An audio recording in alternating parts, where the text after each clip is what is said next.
আর এবার নজর টাকির দিকে। টাকিতে বেআইনি হোটেল ভাঙা হবে। হোটেল রিসর্টগুলোকে আইনি নোটিশ। পুরসভার গুরুত্বপূর্ণ পর্যটন কেন্দ্র টাকিতে বেআইনি হোটেল তৈরি হয়েছিল। প্রথম পর্যায়ে কমপক্ষে 13টি হোটেল ভাঙা পড়বে। স্থানীয় পুরসভা এবং প্রশাসন সেই তালিকা তৈরি করেছে। বেআইনি নির্মাণে ট্রান্স বর্ডার ক্রাইম জুড়েছে ধারণা পুলিশের। নোটিশ পাওয়ার পর কিছু হোটেলে তালা বন্ধ করে দেওয়া হয়েছে। চিফ রিপোর্টার সত্যজিৎ মুখোপাধ্যায় আমাদের সঙ্গে টেলিফোনে রয়েছেন। সত্যজিৎ, ঠিক কোন কারণের জন্য এই হোটেলগুলোকে নোটিশ দেওয়া হলো? শুধুমাত্র কি ইল্লিগাল কনস্ট্রাকশন, নাকি তার সঙ্গে চোরাচালান এবং সীমান্তবর্তী এলাকায় নানান সিকিউরিটির বিষয়টাকেও গুরুত্ব দেওয়া হয়েছে? একদমই বেশি গুরুত্বপূর্ণ বিষয়। এবং সাত সকালে যে বড় খবর আসছে যে সীমান্তবর্তী পর্যটন ক্ষেত্র পশ্চিমবঙ্গের ক্ষেত্রে টাকি এবং সেখানে 13টি বড় হোটেলকে সম্পূর্ণভাবে ভেঙে দেওয়ার সিদ্ধান্ত হয়েছে। তালিকা রেডি হয়ে গেছে। স্থানীয় পুরসভা এবং পুলিশ হয়ে গেছে, যে তালিকা পৌঁছেও গেছে। যে প্রশ্ন তুমি করছিল যে এই যে হোটেলগুলো অন্তত 50 থেকে 60টি হোটেল ওই অংশে আছে এই পর্যটন ক্ষেত্রটিতে, তার মধ্যে প্রথম পর্যায়ে 13টি হোটেলকে ভাঙা হবে এবং সম্পূর্ণভাবে সেগুলোকে ডেমলিশ করার সিদ্ধান্ত হয়েছে। ফলে যে প্রশ্নটা উঠে আসবে, কেন এখানে একাধিক অভিযোগ রয়েছে দেবাশিস, যে নদীর চর সরকারি জমি, সেখানে সেগুলোকে দখল করে যেমন বিপজ্জনক ভাবে নদীর উপরেই হোটেল নির্মাণ হয়েছে এবং তৃণমূলের জমানায় দীর্ঘদিন ধরে যেগুলো চলেছে সেগুলোকে সামগ্রিকভাবেই ভাঙা হবে, কারণ সেগুলো বেআইনিভাবে নির্মাণ হয়েছে।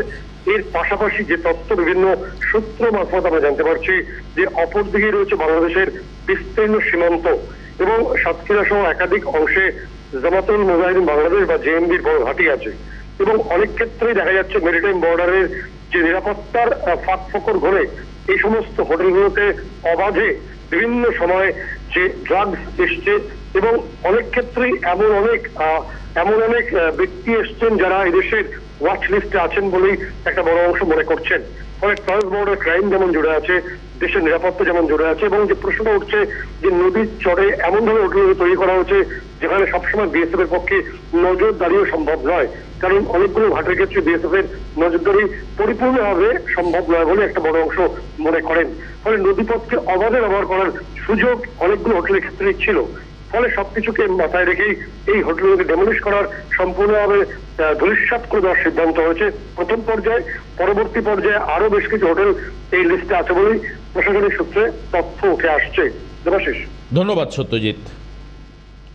আমরা যে খবর দিকে নজর রেখেছিলাম, হোটেল এবং রিসর্টগুলোকে আইনি নোটিশ দেওয়া হয়েছে এবং প্রথম পর্বে ঠিক যেরকমটা আমাদের সত্যজিৎ জানাচ্ছিলেন, প্রথম পর্বে 13টি হোটেলকে ডেমলিশড করা হবে।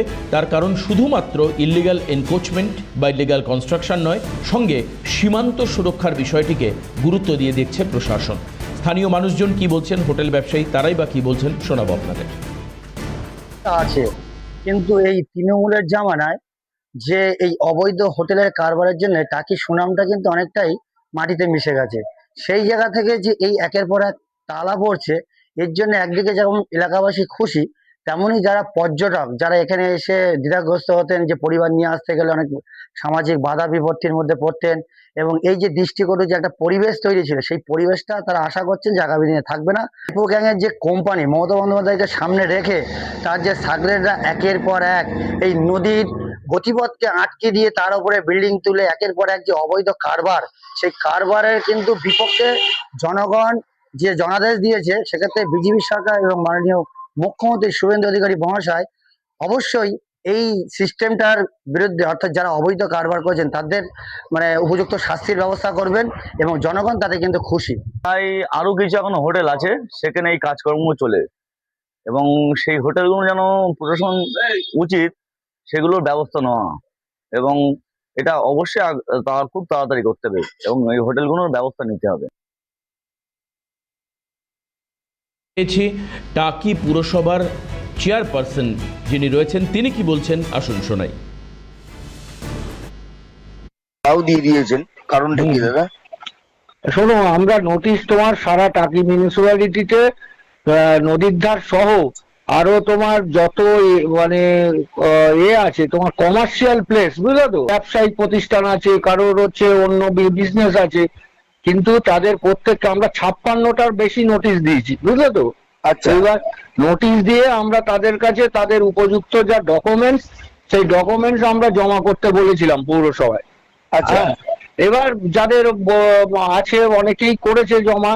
এবার আমরা সেটা ভেরিফাই করে দেখছি যে কাদের সঠিক আছে, কাদের ভুল আছে, কারো বাড়িয়েছে কিনা প্ল্যানের ছাড়া, এইগুলো দেখা হয়েছে। হয়ে তার যে রিপোর্ট আমরা চিফ সেক্রেটারি এবং ডিএম আমাদের কাছে জানতে চেয়েছিলেন, ওগুলো আমরা পাঠিয়েছি। কাগজে আমরা মিল পাচ্ছি না, এবার তাদের নোটিশ দিয়ে আমরা জানিয়েছি তারা কর্তৃপক্ষের সাথে যোগাযোগ করুক, অন্যথায় প্রশাসনিক ভাবে যা ব্যবস্থা নেওয়ার প্রশাসন সেটা নেবে। প্রশাসনিক ভাবে কি হয়েছে, বোধহয় কোনো কেস ফেস আছে, সেইগুলোর জন্য বন্ধ আছে।